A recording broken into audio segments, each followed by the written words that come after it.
Let's have a little chat about what your morning routine looks like.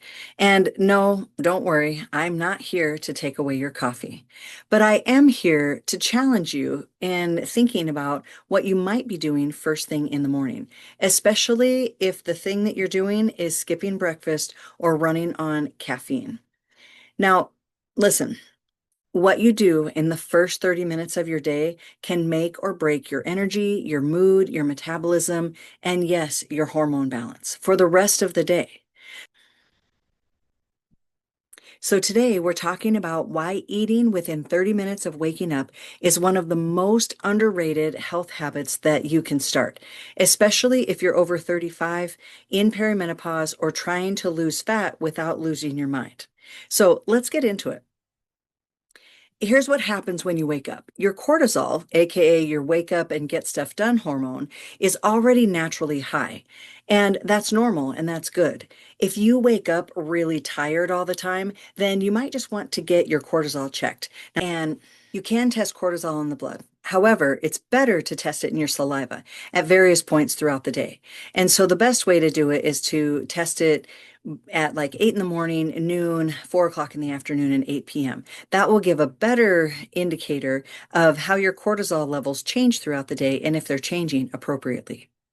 Now, when we don't eat soon enough after waking, then cortisol can stay elevated longer than it should, and that can kick off a whole stress response in the body. Elevated cortisol levels are fine in short bursts, but when it sticks around too long because you're skipping meals, you're downing caffeine on an empty stomach, and racing around to get your to-do list done, then it can wreck your blood sugar, increase cravings later in the day. It can really lower your energy. It messes with your metabolism and it makes your body think that it needs to store fat, especially around your belly. There was a study that was published in the Psychoneuroendocrinology journal that found that elevated cortisol in the morning is associated with increased visceral fat. Now, that's the fat that gets into the organs in your abdominal cavity, and that it impaired glucose tolerance. And those are two things that we definitely are not trying to get more of. Now, let's pause for a second and talk about intermittent fasting because some of you may be practicing intermittent fasting for your way of eating. Here's the thing, fasting isn't bad, but stacking fasting on top of high cortisol because of the stress that we have in our lives, undersleeping, and running on coffee and stress, then it can really put a damper on the metabolism. And it's something that doesn't show up day one. It's something that happens over time. And I can say that this is something that I have personally experienced. It's not something that I have enjoyed, but I eat well, I exercise, but I was doing more intermittent fasting, had a lot of stress in my job. I still have stress in my job, but not as much as I have in the past. And I'm not a coffee drinker, but definitely not getting enough sleep most of the time. And so when we have those combinations, how do we expect our bodies to work well? They just can't.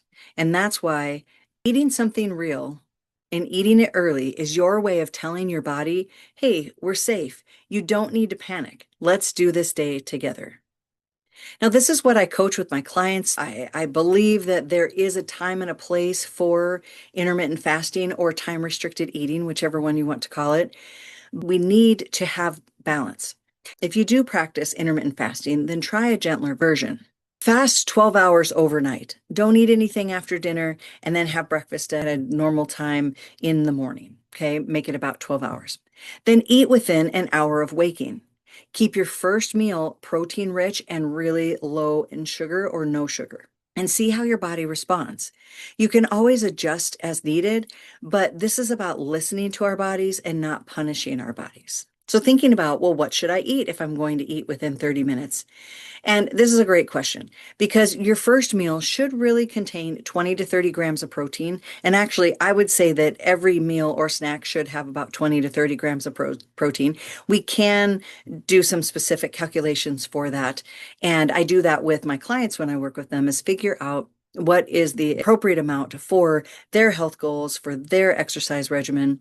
But I would recommend for sure in the morning, first thing, that you're going to get at least 20 to 30 grams of protein. We want to include healthy fats, get fiber or veggies, and there's lots of fiber in veggies.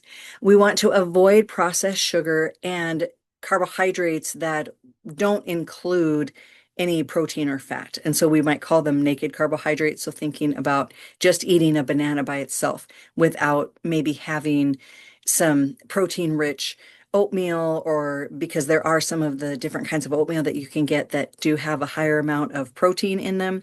I personally like the Kodiak Cakes brand, but there's various ways that we can get our carbohydrates, our proteins, and our fats together, and I'm going to give you some examples. So here are some balanced breakfast ideas. Option one, scrambled eggs, half an avocado, some spinach, and toss some spinach in with the eggs. And with 3 eggs, you'll get about, if they're medium size, you'll get about 21 grams of protein. You could maybe add in a chicken sausage or something if you want some more protein in there.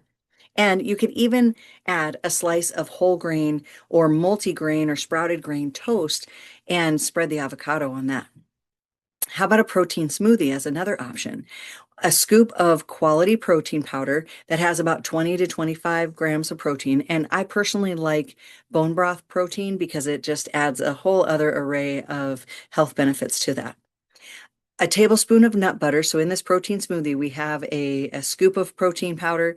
We have a tablespoon of some sort of nut butter, a half a banana, a handful of spinach, unsweetened almond milk, and blend it up slowly. And it's really easy and portable, something that can be really tasty as well. Another option is having leftover dinner. Maybe you had grilled chicken and roasted veggies last night and maybe sweet potatoes or something. Well, breakfast, it can be leftovers from the night before. It doesn't have to be something that's just considered breakfast food. Option four, how about a Greek yogurt bowl?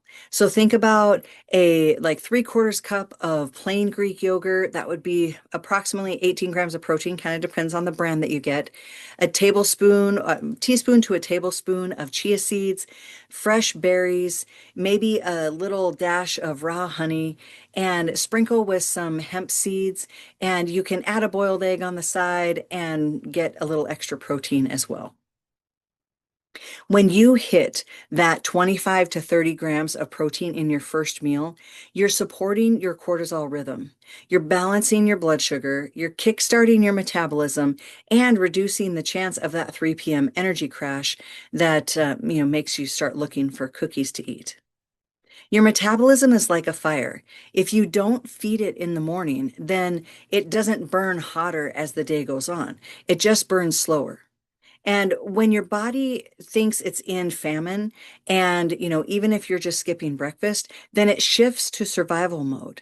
And what that does is then it holds on to fat, it breaks down muscle for energy, it slows your thyroid, it ramps up your cortisol, and it makes you crave all the sugar by mid-morning or afternoon. And that's just not something that we need, especially for women over 35. Now, simple shifts like this one, eating within 30 minutes of waking, can completely transform how you feel, think, move, and show up in your life. And if you're thinking, ugh, I know I need to get better at this, or I need help figuring out what's right for my body, then friend, it's time. I'd love to invite you to book a free 30-minute holistic health assessment with me. We'll chat through what's going on and what you need, what your goals are, and how I can help you to feel like yourself again. No pressure, just a real conversation and something that I would love to be able to help you with. And if you're ready to stop guessing and start working with your body instead of against it, then I'm here for that. So let's ditch the crash diets, the fad trends, and the skip the breakfast, then binge dinner cycles. You were made to thrive, not just survive. So click the link below to schedule your free health assessment, and let's start building a morning routine and a life that fuels you well. Here's to better breakfast and more energy throughout the day and those weight loss goals that we can finally reach.